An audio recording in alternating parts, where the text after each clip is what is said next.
Assalamualaikum warahmatullahi wabarakatuh.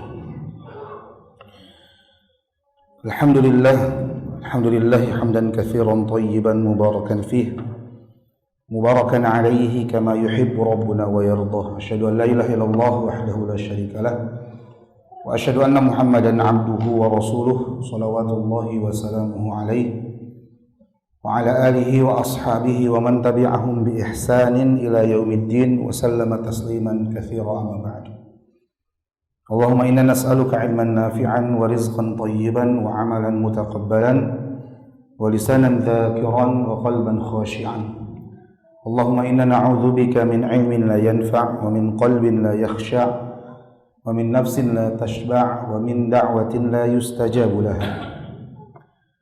Jemaah rahimani Allah wa iyyakum ajma'in, sedang salat maghrib dan isya yang semoga dirahmati oleh Allah Subhanahu wa taala. Alhamdulillah, kita bersyukur kepada Allah Subhanahu wa taala yang dengan inayah dan taufik darinya kita bisa berkumpul kembali di majelis ini. Insyaallah pada kesempatan kita kali ini kita masuk hadis baru, yaitu hadis ke-19 dari bab yang keempat dari Kitabul Jami' ini. Kita masih membahas bab yang keempat, yaitu peringatan dari akhlak yang buruk. Dan kita masuk hadis yang ke-19 atau dalam kitab Bulughul Maram, yaitu hadis yang ke-1514. Hadis dari sahabat Abu Sa'id Al-Khudri radhiyallahu anhu, dia berkata, qala Rasulullah sallallahu alaihi wasallam, Rasulullah sallallahu alaihi wasallam bersabda, khaslatani la yajtami'ani fi mu'min. Ada dua perangai yang tidak akan terkumpulkan pada diri seorang mukmin, seorang yang beriman. Al-bukhlu wa su'ul khuluqi, yaitu sifat bakhil, sifat pelit dan juga akhlak yang buruk. Akhrajahu Tirmidzi wa fi sanadihi dha'fun. Diriwayatkan oleh Imam Tirmidzi dan di dalam sanadnya ada dha'af, ada kelemahan.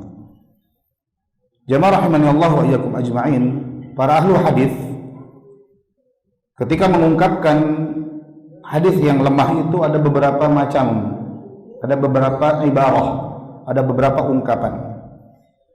Sebagian ada yang mengatakan haditsun dhaifun, hadis yang lemah.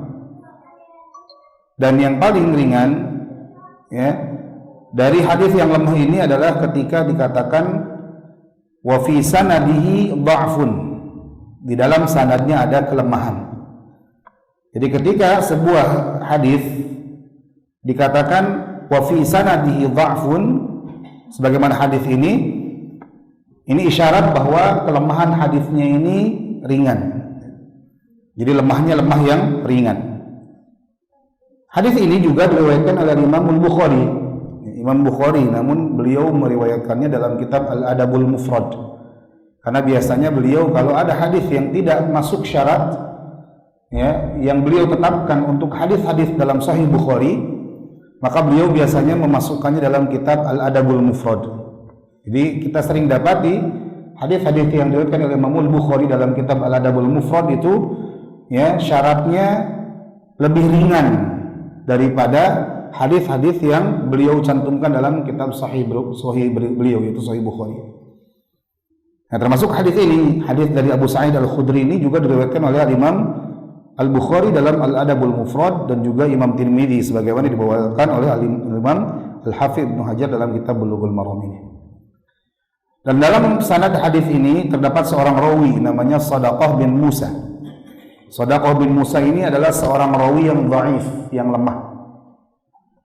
Maka kata para ulama, kalau Shadaqah bin Musa dia bersendirian, artinya tidak ada yang menyertainya dalam meriwayatkan sebuah hadis, maka hadisnya lemah. Maka hadis ini secara sanad lemah. Al-Imam Tirmidzi sendiri menyatakan wa fi sanadihi dha'fun, di dalam sanadnya ada kelemahan, yaitu ada Shadaqah bin Musa. Namun dari sisi makna benar. Nah, ini beberapa kali kita dapati hadis yang kita bahas ya, ketika dilihat dari sisi periwayatan, dari sisi sanad hadisnya lemah, namun dari sisi maknanya itu benar. Maka terkadang para ulama mengambil hadis-hadis yang demikian itu dan menjadikan pendalilan atau menjadikan dalil. Kenapa hadis ini dikatakan hadis yang dari sanadnya lemah namun dari sisi maknanya benar?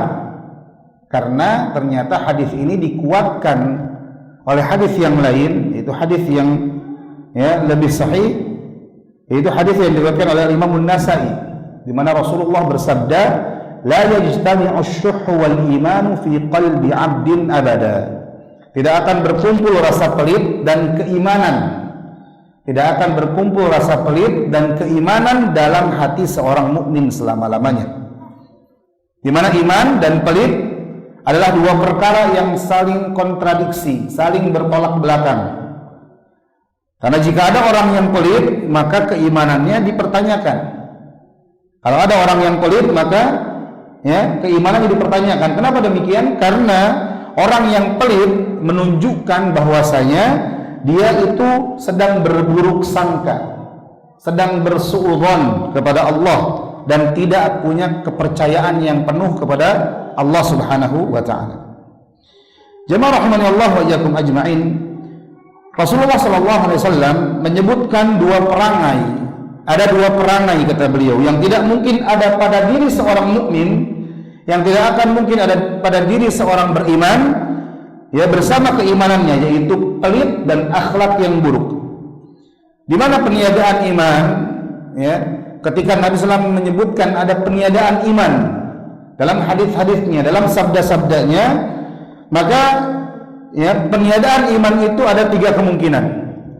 Jadi ketika Nabi mengatakan la yu'minu ahadukum, atau dalam hadis ini la yajtami'ani fi mu'minin, tidak akan berkumpul pada diri seorang beriman. Jadi keimanannya tidak akan berkumpul dengan dua perangai yang disebutkan dalam hadis ini. Maka di sini Nabi SAW meniadakan keimanan. Maka ketika Nabi meniadakan keimanan, ada tiga kemungkinan. Kemungkinan pertama yaitu nafyul wujud, meniadakan keberadaan iman. Artinya meniadakan wujud iman itu sendiri. Ketika dikatakan tidak beriman, artinya orang itu memang tidak beriman, tidak memiliki iman. Ini kemungkinan pertama, yaitu nafyul wujud. Kemungkinan kedua yaitu nafyus sihah, yaitu meniadakan keabsahan. Artinya ketika seorang atau ketika Nabi mengatakan tidak beriman, artinya tidak sah imannya. Tidak sah imannya. Adapun kemungkinan yang ketiga yaitu nafyul kamal, meniadakan kesempurnaan iman. Maka ketika Nabi menyatakan tidak beriman, artinya tidak sempurna keimanan seseorang. Nah, ketika kita mendapati ada nas dalil yang meniadakan keimanan ini, maka yang pertama kali kita lakukan adalah bawa kepada kemungkinan pertama, yaitu nafyul wujud. Misalkan dalam hadis ini Nabi bersabda ada dua perangai. Ada dua perangai yang tidak akan berkumpul pada diri seorang beriman, yaitu pelit dan akhlak yang buruk. Artinya kalau kita bawa makna pertama, kita katakan bahwa seorang yang beriman tidak mungkin pelit. Artinya kalau ada orang beriman, kalau ada orang pelit, maka dia tidak beriman. Keimanannya ditiadakan. Tapi ini kontradiksi. Kalau kita tiadakan wujud keimanannya, maka ini kontradiksi. Kenapa? Karena ada orang beriman yang pelit. Gitu ya. Ada nggak orang yang beriman yang pelit? Ada. Ada nggak orang beriman yang akhlaknya buruk? Suka ngomong dusta, gitu ya. Suka ghibahin orang, suka mencela orang, lisannya tajam, melukai hati orang, perasaan orang. Ada nggak? Ada. Ya, karena seorang yang berperangai buruk tidak otomatis imannya hilang, gitu ya. Seorang yang pelit tidak otomatis orang imannya hilang. Maka makna kemungkinan pertama kita hilangkan. Kemudian bawa kepada kemungkinan kedua, tidak sah keimanan seseorang. Ya, berarti kalau ada orang pelit, apakah imannya tidak sah? Ini juga kontradiksi. Ini juga kontradiksi. Artinya tadi kita katakan orang beriman ya bisa ada yang pelit. Artinya ketika ada seorang beriman, maka bisa jadi terkadang kita dapati dia memiliki sifat dermawan, tapi juga dia punya sifat pelit, bakhil, kikir, gitu. Maka kita bawa kepada makna ketiga, yaitu nafyul kamal. Artinya ya, seorang beriman yang pelit, maka keimanan tidak sempurna. Seorang beriman yang su'ul khuluq, akhlaknya buruk, maka hakikatnya imannya tidak sempurna. Maka beginilah cara kita untuk memahami sebuah peniadaan keimanan. Jadi ketika Nabi menyebutkan dalam hadisnya, la yu'minu ahadukum misalkan, hatta yuhibba li akhihi ma yuhibbu li nafsihi. Tidak beriman salah seorang di antara kalian, artinya bukan keimanannya ditiadakan secara sempurna, wujud keimanannya tidak ditiadakan atau keabsahan imannya tidak ditiadakan, bukan, tapi apa? Kesempurnaan imannya yang ditiadakan. Artinya seorang tidak dikatakan imannya sempurna sampai dia menyukai kebaikan didapatkan oleh saudaranya sebagaimana dia suka kebaikan itu untuk dirinya sendiri. Ini sifat orang yang beriman. Maka jemaah rahimani Allah wa iyyakum ajmain, peniadaan dalam hadis yang mulia ini kita simpulkan bahwa peniadaannya adalah nafyul kamal. Artinya ya, seorang yang beriman yang pelit maka imannya lemah, imannya tidak sempurna. Seorang yang beriman yang su'ul khuluq, akhlaknya buruk, tukang gibahin orang, tukang ngomongin orang, ya, lisannya melukai perasaan orang, begitu mudah melukai perasaan orang, lisannya tajam seperti silet gitu ya. Atau juga lisannya suka ya mengadu domba, berdusta dan sebagainya, akhlak yang buruk, maka imannya itu tidak sempurna. Jemaah rahimani Allah wa iyyakum ajmain, Nabi SAW menyebutkan perangai pertama yang tidak akan berada pada diri seorang hamba ya yang beriman adalah pelit. Padahal pelit itu sendiri merupakan bagian dari akhlak yang buruk. Jadi Nabi tadi menyebutkan dua perangai yang tidak akan bersatu dalam hati seorang beriman adalah pelit dan akhlak yang buruk. Sedangkan kita tahu pelit itu adalah akhlak buruk itu sendiri ya. Namun saking bahayanya pelit itu, maka Nabi sebutkan di awal secara sendiri. Padahal sekali lagi pelit merupakan bagian dari akhlak yang buruk itu sendiri. Hal ini jamaah rahimani Allah wa iyyakum ajma'in ditegaskan dalam banyak ayat di dalam Al-Qur'anul Karim. Di mana dalam ayat-ayat tersebut Allah mengabarkan, Allah menjelaskan kepada kita buruknya sifat pelit ini. Contohnya dalam firman Allah Subhanahu wa taala dalam surah Al-Maun ayat yang ketiga, wala yahuddu ala ta'amil miskin. Ya, yaitu tidak mengajak orang untuk memberi makan orang yang miskin, tidak mengajak orang untuk memberi makan orang yang miskin. Jadi orang tersebut tidak mengajak orang lain untuk memberi makan orang miskin.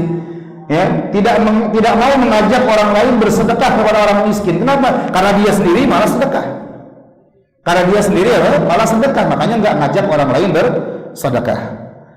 Demikian pula ketika Allah Subhanahu wa taala menyebutkan di antara sebab seorang dimasukkan ke dalam neraka Saqar. Dalam surah Al-Mudaththir, ma salakakum fi saqar? Apa yang menyebabkan kalian masuk ke dalam neraka Saqar? Qalu lam naku minal musallin. Mereka berkata, dahulu kami bukan termasuk orang-orang yang suka salat. Walam naku nut'imul miskin, dan kami juga dahulu tidak memberi makan kepada orang-orang fakir miskin. Juga dalam ayat yang lain Allah berfirman dalam surah Al-Lail ayat 8 sampai 9, wa amma man bakhila wastaghna wa kadzdzaba bil husna. Adapun orang yang bakhil, orang yang pelit dan merasa dirinya itu cukup dan mendustakan pahala yang terbaik pada hari akhirat. Jadi orang yang bakhil hakikatnya dia mendustakan pahala yang Allah siapkan baginya.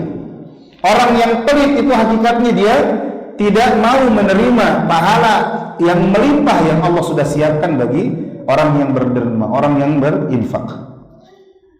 Juga dalam ayat yang lain dalam surah An-Nisa ayat 37 Allah berfirman, alladzina yabkhuluna wa ya'muruna an-nasa bil bukhl. Yaitu orang-orang yang bakhil dan orang yang menyuruh orang lain berbuat bakhil. Nah, ini tidak cukup dengan perbuatan bakhil yang dia lakukan, bahkan dia nyuruh orang lain untuk berbuat bakhil sebagaimana perbuatannya. Al-Imam Asy-Syaukani menyatakan dalam tafsirnya, beliau menjelaskan bagaimana buruknya orang-orang ini, orang-orang seperti ini. di mana mereka selain pelit, selain bakhil, tidak mau mengeluarkan hartanya, maka lebih mengherankan dan lebih aneh lagi bahwasanya mereka itu ingin agar orang lain juga pelit seperti mereka. Seakan-akan mereka merasa tidak tenang jika melihat orang lain bakhil atau jika melihat orang lain sedekah, rajin sedekah. Orang yang bakhil ini seakan-akan tidak tenang kalau melihat orang lain sedekah. Ya, mereka ingin agar orang lain juga punya sifat yang sama seperti dirinya, yaitu bakhil atau pelit. Karena jika semua orang bakhil, jika semua orang pelit, maka dia merasa tidak tercela, gitu. Kan semuanya bakhil. Jadi seolah-olah dia tidak merasa tercela karena semuanya bakhil, semuanya pelit. Tapi kalau orang lain tidak pelit, hanya dirinya yang pelit, maka dia merasa direndahkan. Dia merasa rendah, dia merasa terhina, tercela. Dan ini menunjukkan buruknya, jahatnya perangai, sikap dan sifat orang yang bakhil. Buruknya tabiat orang yang bakhil. Dia tidak tenang melihat orang lain sedekah. Dia tidak tenang melihat orang lain dermawan. Dia ingin orang lain bakhil sebagaimana dia bakhil. Ya. Padahal kalaupun misalkan kata Imam Syaukani, kalau ya orang lain bersedekah, maka sebetulnya itu bukan urusan dia. Gitu. Apakah orang lain sedekah dari hartanya? Tidak. Ya. Apakah orang sedekah harus izin dia? Tidak juga. Gitu. Bukan urusan dia. Gitu. Dia tidak terpengaruh sama sekali. Maka saking buruknya sifat bakhil ini jemaah, saking buruknya sifat pelit ini sampai-sampai Rasulullah SAW senantiasa berdoa agar dijauhkan dari sifat pelit, sifat kikir ini. Seperti dalam doa beliau, Allahumma inni a'udzubika minal jubni wal bukhli. Ya Allah, aku berlindung kepada Engkau dari sifat pengecut. Ya, dari sifat pengecut dan dari sifat bakhil atau sifat pelit. Dan konsekuensi dari pelit itu banyak jemaah. Konsekuensi buruk dari pelit itu banyak. Selain pelit merupakan akhlak yang buruk, pelit juga akan melahirkan sikap suudzon atau berburuk sangka kepada Allah Subhanahu wa taala. Kenapa? Karena orang yang bakhil menyangka kalau dia mengeluarkan harta yang dia miliki, apabila dia keluarkan hartanya, maka hartanya akan berkurang dan tidak akan diganti oleh Allah. Ini suudzonnya orang-orang yang bakhil. Ini suudzonnya orang-orang yang pelit. Dia merasa kalau harta yang sudah capek-capek dikumpulkannya dia keluarkan, maka hartanya akan berkurang dan tidak akan diganti oleh Allah Subhanahu wa taala. Oleh karena itu Rasulullah SAW ketika menyerukan hal-hal yang berkaitan dengan berbuat baik kepada orang lain, ketika menyerukan tentang perbuatan baik kepada orang lain, maka Nabi biasanya mengaitkan dengan keimanan kepada Allah dan keimanan kepada hari akhir. Contohnya Nabi SAW bersabda, "Man kana yu'minu billahi wal yaumil akhir falyukrim dhaifahu." Barang siapa yang beriman kepada Allah dan hari akhir, maka hendaknya dia untuk menghormati, untuk memuliakan tamunya. Dan memuliakan tamu ini jemaah bukan sesuatu yang kecil, bukan sesuatu yang sederhana. Karena memuliakan tamu itu butuh biaya, gitu ya. Memuliakan tamu itu butuh biaya saat menjamu, saat menyajikan makanan yang enak kepadanya. Ini butuh biaya, butuh dana, ya, butuh harta. Adapun orang bakhil, dia akan menjamu tamunya ala kadarnya. Dia takut ketika menyajikan sajian yang enak, sajian yang memuaskan tamunya ini bisa mengurangi hartanya, sehingga akhirnya hartanya tidak diganti oleh Allah Subhanahu wa taala. Apa yang dia keluarkan tidak diganti oleh Allah. Ini bentuk apa? Suudzonnya orang yang bakhil, prasangka buruk orang yang bakhil. Padahal seharusnya dia tahu. Nabi SAW bersabda, "Ma naqasat shadaqatun min mal." Sedekah itu sama sekali tidak akan mengurangi harta. Karena ketika seorang mengeluarkan harta untuk sedekah, maka Allah akan berikan dari jalan yang lain sebagai pengganti dari harta yang dikeluarkannya. Walaupun sebetulnya sedekah yang kita keluarkan pun bukan itu tujuannya. Bukan agar diganti oleh Allah, apalagi mengharapkan ganti yang lebih banyak. Saya mau sedekah 1 juta biar diganti sama Allah 10 juta. Gitu ya. Karena satu amalan dilipat gandakan 10 kebaikan. Saya mengeluarkan 10.000 biar diganti sama Allah 100.000. Bukan itu. Karena ya, hitungan pahala Allah, hitungan pahala dari Allah, hitungan kebaikan dari Allah, ganjaran dari Allah itu tidak dihitung sebagaimana perhitungan kalkulator manusia, gitu ya. Maka kita serahkan kepada Allah. Ketika kita keluarkan harta karena Allah, ikhlas karena Allah, maka biarkan Allah yang mengganti dengan caranya. Jadi nggak usah hitung-hitungan. Ya, apalagi ditembak, gitu ya. Pak, maju Pak, ayo Bapak mau infak berapa? 10 juta, oke, nanti bulan depan pasti diganti oleh Allah jadi 100 juta, gitu. Nggak gitu hitungannya, gitu. Bukan gitu konsepnya, ya. Jadi sedekah itu kata Nabi SAW tidak akan mengurangi harta sama sekali.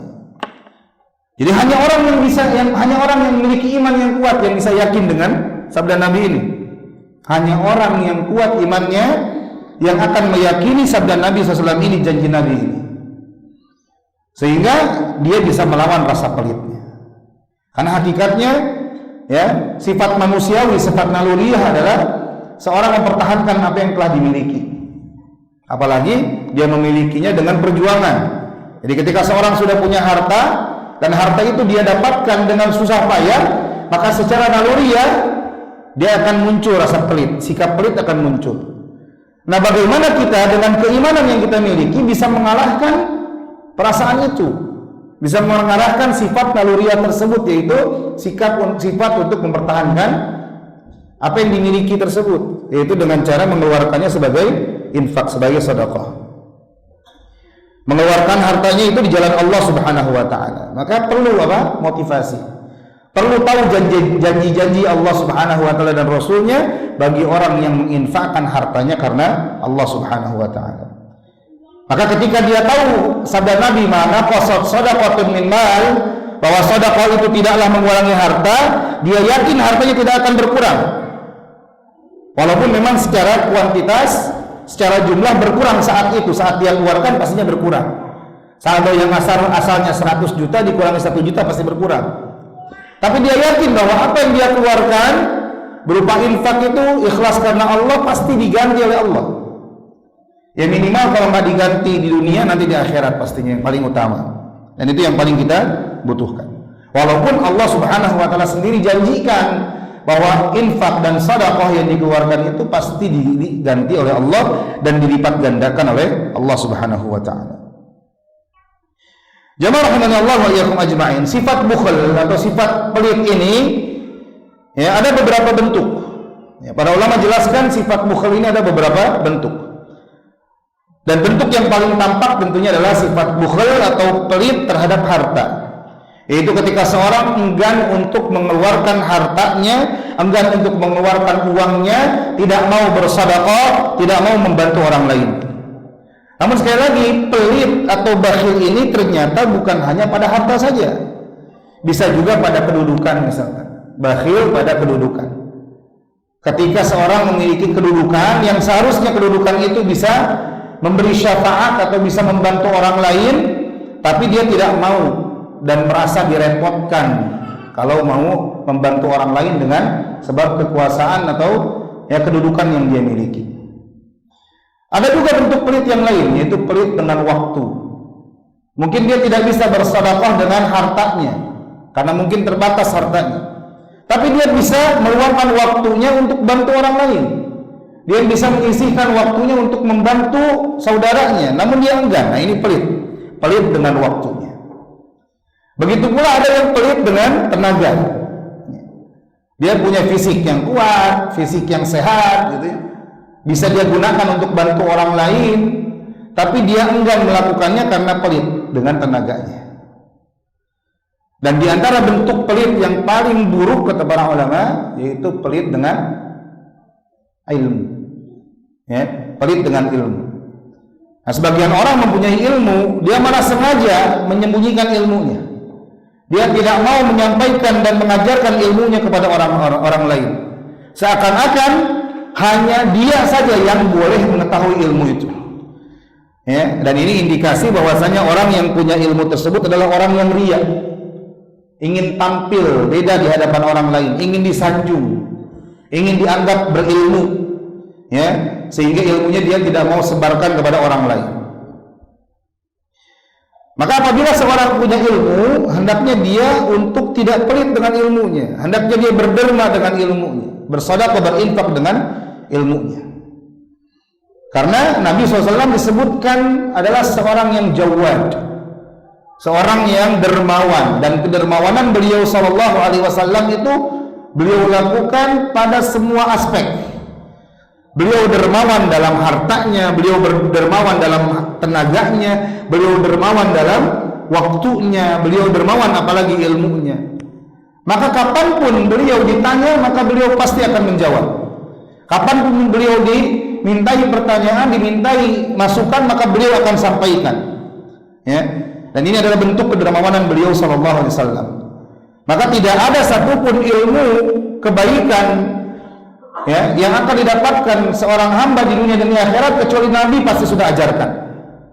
Tidaklah ada satu keburukan yang bisa mendatangkan bahaya bagi seorang hamba di dunia maupun di akhirat kecuali Nabi pun sudah melarangnya. Ini bentuk kedermawanan ilmu Nabi sallallahu alaihi wasallam. Dan ini pun menular, diwarisi oleh para ulama, para pewaris Nabi. Di mana para ulama itu sangat-sangat dermawan dengan ilmunya. Bahkan dalam sebuah persaksian gitu ya, suatu ketika Syekh bin Baz rahimahullahu taala pada saat musim haji, namanya para ulama ketika musim haji itu biasanya dikerumuni oleh jamaah gitu, memanfaatkan kesempatan bertemu dengan para ulama. Di musim haji beliau menjawab pertanyaan yang begitu banyak, baik secara offline maupun secara telepon. Beliau tidak pelit dengan ilmunya, seorang ulama besar di zamannya, di mana orang-orang merasa butuh dengan ilmu beliau, merasa butuh bertanya kepada beliau, maka beliau jawab pertanyaan-pertanyaan mereka. Sampai-sampai seorang syekh menceritakan bahwa syekh ini merasa terenyuh, merasa iba dengan Syekh bin Baz. Kenapa? Karena beliau melihat kondisi Syekh bin Baz ini, sampai-sampai waktunya habis untuk menjawab pertanyaan jamaah, sampai-sampai suaranya serak.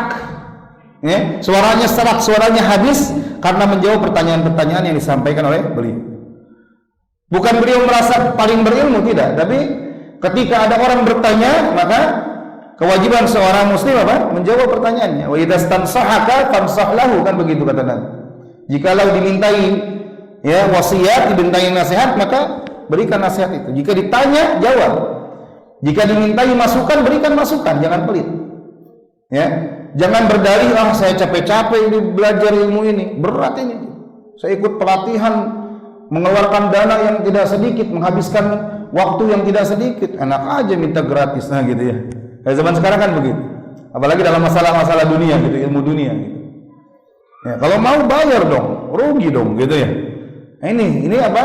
Pelit dalam ilmu, kata para ulama. Ini pelit dalam ilmu. Dan orang yang pelit dengan ilmunya itu jemaah lebih tercela dibandingkan orang yang pelit dengan hartanya. Orang yang pelit dengan ilmunya ini terindikasi riya. Para ulama menjelaskan orang yang pelit dengan ilmunya itu terindikasi riya. Kenapa? Karena dia merasa atau dia ingin bahwasanya dia akan menjadi orang yang dipuji-puji, disanjung oleh orang lain. Nah, ini orang yang ilmunya, ini orang yang ahlinya nih. Gitu. Dia nggak mau bagikan ilmunya agar apa? Agar dia menjadi satu-satunya man of the match gitu ya. Satu-satunya manusia orang yang dianggap ahlinya gitu. Ahlinya ahli, intinya inti gitu ya. Nah, ini orang yang pelit dengan hartanya. Padahal kalau dia bagikan ilmunya, apakah ilmunya habis? Tidak akan habis. Kalau kita membagikan harta dari segi kuantitas jelas habis, berkurang gitu ya. Tapi kalau ilmu jemaah, kalau dibagikan bukan semakin habis. Ilmu ketika diajarkan kepada orang lain maka akan semakin kuat dan semakin kokoh. Makanya kata para ulama, kalau seorang lupa dengan satu ilmu, kurang kokoh dengan satu ilmu, maka ajarkan kepada orang lain, maka ilmunya akan semakin kokoh. Para guru itu ilmunya semakin kokoh karena diajarkan kepada orang lain. Ilmunya akan semakin bertambah dan semakin kokoh. Jadi kalau ingin mempelajari sesuatu, belajar ilmu. Tapi kalau ingin mengokohkan ilmunya, maka ajarkan ilmu tersebut. Maka akan semakin kokoh dan semakin bertambah. Seorang kalau punya ilmu kemudian disampaikan kepada orang lain, maka ilmunya tidak akan habis. Itu yang perlu kita ingat. Jadi jangan sampai pelit dengan ilmu. Ilmunya akan semakin kokoh, semakin kuat, dan semakin bertahan dalam ingatannya. Ya, tadi sekali lagi berbeda dengan harta. Secara lahiriah, secara kuantitas, ketika harta diinfakkan maka berkurang, kan begitu. Saldo 100 juta dikurangi 1 juta ya berkurang, dikurangi lagi 5 juta ya berkurang lagi. Secara kuantitas saat itu ketika dibagikan, ketika diinfakkan maka berkurang. Tapi ilmu tidak demikian. Saat ilmu diajarkan maka ilmunya akan semakin kekal, semakin kokoh dan semakin kuat. Jamaah rahimani Allah wa iyyakum ajma'in. Para ulama banyak menjelaskan dan banyak menyebutkan definisi tentang apa itu pelit, apa itu bakhil. Namun mereka bersepakat pada satu poin. Jadi ketika menyebutkan definisi apa isi bakhil itu, para ulama berbeda pendapat. Banyak definisi yang disebutkan oleh mereka. Namun mereka semua bersepakat ketika menyebutkan satu poin, yaitu bahwa salah satu bentuk pelit, salah satu bentuk bakhil, yaitu ketika seorang tidak mau menunaikan nafkah. Ketika seorang seharusnya memberikan nafkahnya kepada istri dan anaknya, tapi dia tidak mau menafkahkan hartanya kecuali hanya sedikit, tidak memenuhi kebutuhan istri dan anaknya, padahal dia mampu, padahal Allah berikan kelapangan padanya, maka ini adalah seburuk-buruk sifat pelit, seburuk-buruk sifat bakhil. Allah Azza wa Jalla berfirman, liyunfiq dzu sa'atin min sa'atihi wa man qudira 'alaihi rizquhu falyunfiq mimma ataahu Allah. Hendaknya seorang yang diberikan kelapangan agar dia berinfak dengan kelapangannya itu. Jadi enggak boleh bakhil, enggak boleh pelit. Adapun jika seorang ternyata disempitkan rezekinya, maka hendaknya dia berinfak sesuai kemampuannya. Namun bukan berarti jika seorang itu mampu dan memiliki kelapangan harta kemudian dia hambur-hamburkan uangnya, bukan demikian juga maknanya, gitu ya.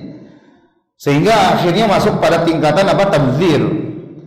Dan tentunya tabdzir ini dilarang oleh Allah Subhanahu wa taala dalam firman-Nya, wala tubadzir tabdzira innal mubadzirina kanu ikhwanasy syayatin. Janganlah kalian berbuat tabdzir, ya. Menghambur-hamburkan harta. Karena sesungguhnya orang yang tabdzir, itu orang mubadzir itu temannya syaitan, saudara-saudaranya syaitan. Maka sesungguhnya syaitan itu ingin agar kita menghamburkan uang tidak pada tempatnya. Allah Subhanahu wa taala memuji para hambanya yang dia sebut sebagai ibadur rahman.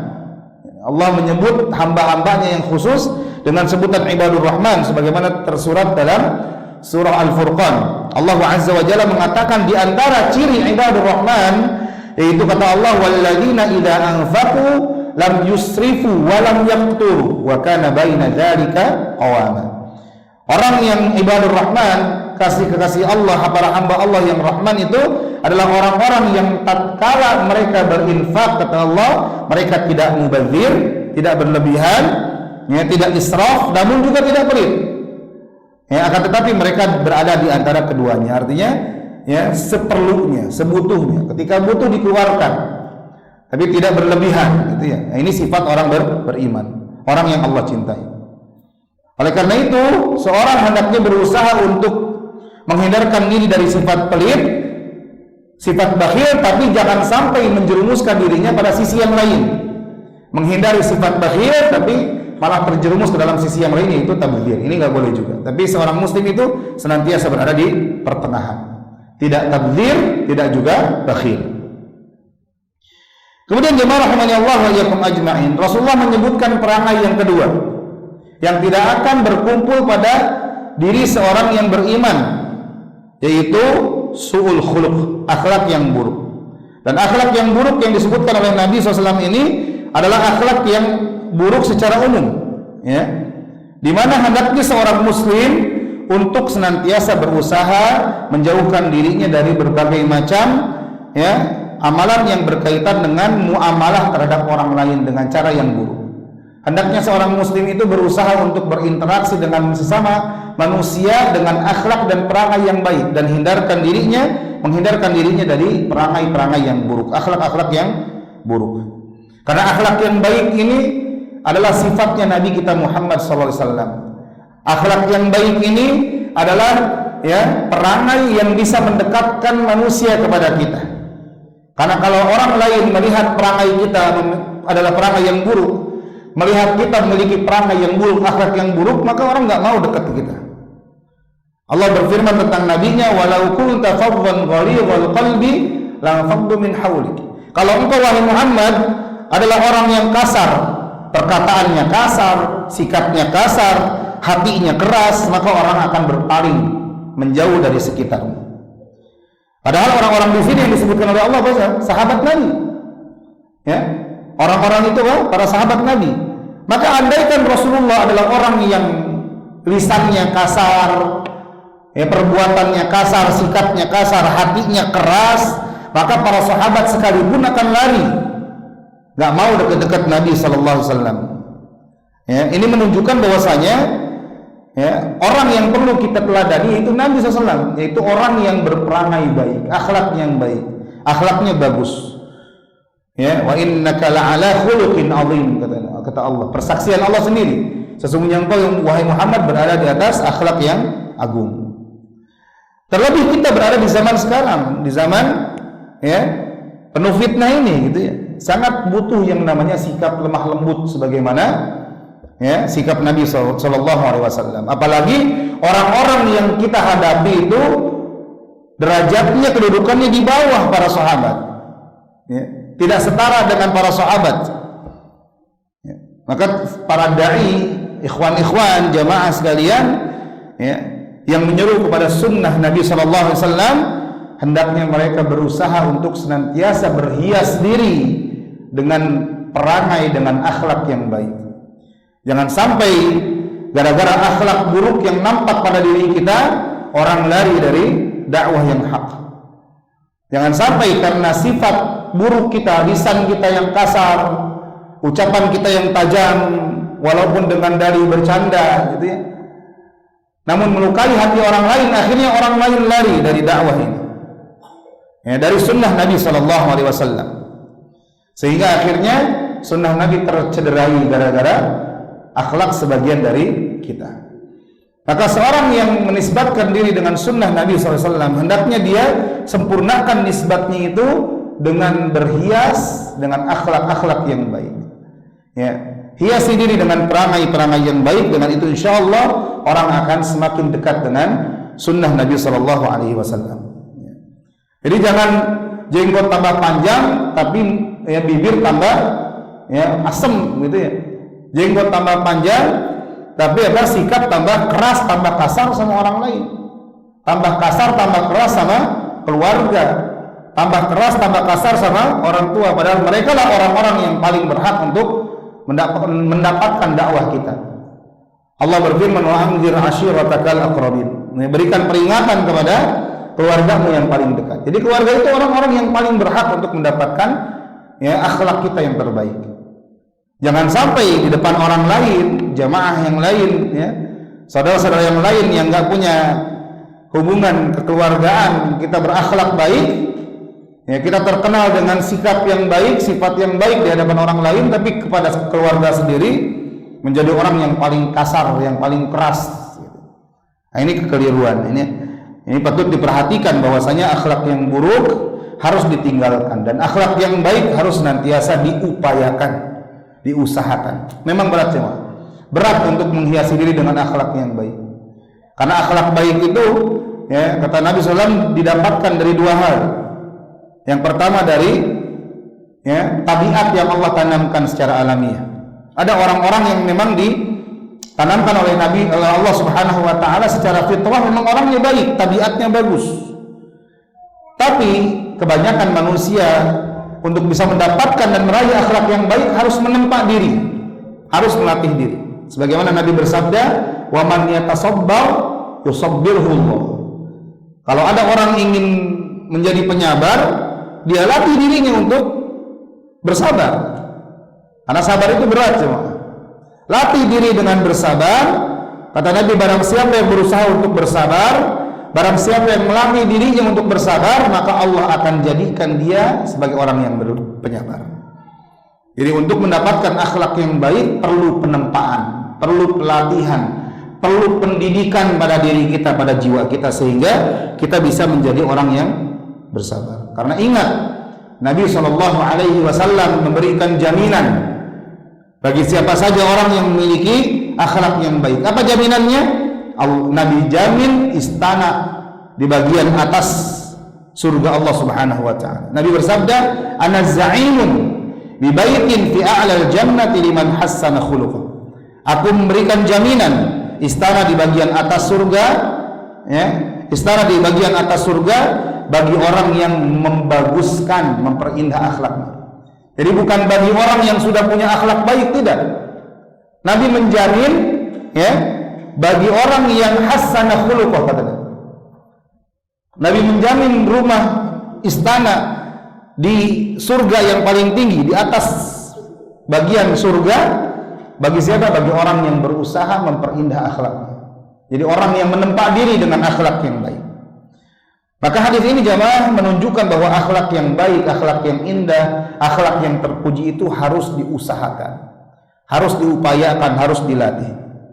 Jika seorang tahu bahwa dirinya pemarah, maka dia lawan akhlak buruk tersebut, ya, dorong dirinya untuk menjadi pemaaf, dorong dirinya untuk menjadi orang yang berlapang dada untuk memaafkan orang lain. Jika seorang tahu mulutnya suka ceplas-ceplos melukai hati orang lain, maka lawan akhlak tersebut, lawan akhlak buruk tersebut.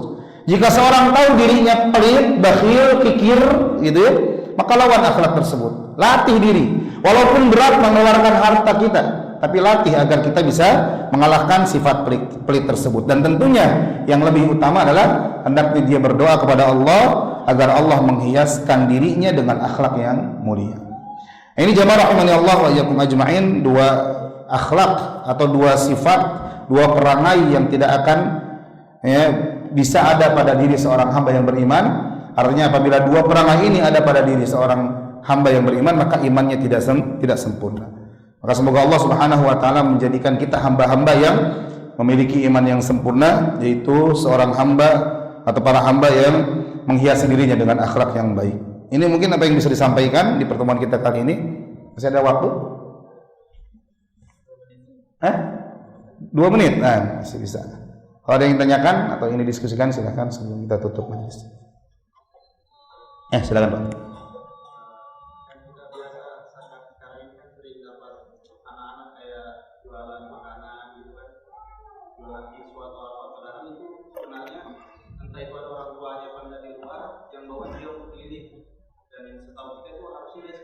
Iya.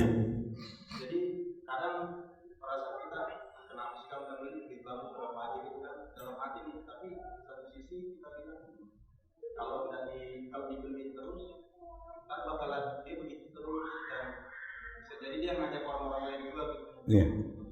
Kira-kira seperti itu. Berkenaan dengan anak-anak yang dipekerjakan gitu ya, berjualan, entah itu jualan atau juga mungkin jadi badut gitu ya, jadi boneka dan sebagainya. Artinya dieksploitasi untuk bekerja, padahal waktunya sekolah, waktunya belajar. Maka di situ pasti ada dua kemungkinan. Yang kemungkinan pertama memang dia dieksploitasi, kemungkinan kedua bahwa anak itu memang butuh. Dan itu tidak sedikit kita dapati orang-orang yang memang keadaannya yang mendorong dia, keadaannya yang mengharuskan dia untuk ikut bantu mencari uang. Maka apa yang harus kita lakukan? Kalau misalkan dari sisi pemerintah gitu ya, ada pembiaran, maka pertama pemerintah pastinya ya menanggung tanggung jawab itu, karena anak-anak dan orang rakyat yang miskin itu apa di bawah tanggungan pemerintah sebagaimana dalam undang-undang gitu ya. Namun bagaimana sikap kita? Apakah boleh kita membeli? Kalau kita membeli nanti keterusan atau ngajak orang lain. Maka kita, ya, sikap kita seharusnya tidak perlu overthinking, ya, berlebihan berpikir kalau misalkan kita kasih atau kita beli barangnya nanti dia begini dan begitu, nggak usah. Ya, pertama kalau kita niatnya membeli itu untuk memberi, untuk membantu dia, maka mudah-mudahan itu jadi bentuk sedekah bagi kita. Selepas dari itu, maka kita berlepas diri dari apa yang terjadi setelahnya. Jadi niatnya untuk sedekah. Atau kalau misalkan kita, jangankan yang jualan lah, kita kasih kepada orang yang minta-minta, anak-anak kecil yang minta-minta. Maka bagaimana sikap kita? Ya beri. Kalau kita mau kasih, kasih. silahkan tanpa ada kalimat apapun. Ya, terkadang kita itu jemaah ketika melihat ada orang minta-minta, kita kasih, tapi hati kita bergumam, ini orang masih bisa kerja kok minta-minta, tapi kita kasih. Ini apa kata Allah? Ya ayyuhalladzina amanu la tubtilu shadaqatikum bil manni wal adza. Wahai orang-orang beriman, jangan kalian batalkan sedekah-sedekah kalian dengan ucapan buruk, dengan mengungkit-ungkit dan dengan ucapan buruk yang menyinggung perasaan. Jadi batal sedekah kita kalau kita sambil bergumam, sambil ngegerutu gitu. Kalau mau kasih, kalau enggak ya sudah. Doakan kebaikan bagi orang tersebut. Jadi kalau misalkan kita mau memberi misalkan gitu, ya sudah kasih. Tapi kalau enggak usah, enggak apa-apa. Enggak ada masalah. Kenapa? Karena dalam harta kita ada hak orang miskin. Kata Allah, bagaimana orang miskin itu? Bisaili wal mahrum. Orang miskin yang minta-minta atau orang miskin yang menahan diri dari minta-minta. Ya mudah-mudahan anak yang jualan tadi, jualan tisu dan sebagainya itu memang dia adalah dari keluarga yang butuh, kemudian memang ketika kita beri keuntungan yang tidak sedikit itu bisa mendatangkan rezeki bagi keluarganya. Ya, karena sebagian orang ada yang kalau nggak nyari uang, kalau nggak jualan tisu yang nggak makan. Atau kita katakan kalau nggak minta-minta nggak makan, kalau nggak ngerongsok nggak makan. Ada yang demikian banyak. Tapi ada nggak orang yang mengeksploitasi anak, mengambil keuntungan dari minta-minta? Ada nggak? Ada juga gitu. Nah kita nggak tertuntut untuk mencari tahu lebih jauh. Kalau kita mampu ya silakan gitu. Kalau kita misalkan petugas satpol pp gitu ya, petugas pemerintah, kita cari tahu gimana keadaan si anak ini di rumahnya, foto silakan. Atau dinas sosial dia cari tahu orang yang jualan itu bagaimana, silakan. Tapi secara umum kalau kita ingin bantu silahkan bantu, baik dengan memberi ataupun juga dengan membeli. Mudah-mudahan apa yang kita lakukan itu sebagai bentuk sedekah dan itu bisa mengalahkan sifat pelit. Karena bisa jadi dikhawatirkan apa yang kita rasakan, pikiran-pikiran yang muncul dalam hati kita itu waswas syaitan jemaah. Biar kita nggak ngasih, gitu ya. Biar kita nggak ngasih, biar kita nggak ngasih bantuan kepada orang lain. Itu. Jadi sekali lagi kita ketika ingin memberi atau membeli dari orang-orang seperti itu, kita tidak tertutup untuk mencari tahu keadaan di belakangnya. Walaupun memang kita tahu gitu ya, di berita misalkan ada pengemis ditangkap satpol pp ketika dicek di tasnya ada sertifikat tanah, gitu ya, bawa uang ratusan juta cash. Ada yang begitu, ada gitu ya. Sampai-sampai orang berpikir atau orang berujar, waduh, ya, yang ngasih aja nggak punya sertifikat tanah gitu, nggak pernah megang uang ratusan juta, ini peminta-minta bisa ratusan juta. Nah kita berlepas diri dari itu, kita nggak tertutup untuk mencari tahu itu gitu ya. Artinya kalau kita melihat ada orang yang mungkin kita kasihani, kita iba, kita simpati padanya, ya udah kasih, tanpa ada embel-embel yang lain. Mudah-mudahan itu jalan kebaikan buat kita. Minimal apa? Bentuk pendidikan bagi diri kita agar kita tidak pelit kepada orang lain. Agar muncul rasa iba, rasa kasihan, rasa sayang, rasa kasih kepada orang lain. Itu ya Pak. Allahu a'lam bishawab. Dan Allah wa iyyakum ajma'in. Subhanakallahumma bihamdika asyhadu an la ilaha illa anta astaghfiruka wa atubu ilaik. Assalamualaikum warahmatullahi wabarakatuh.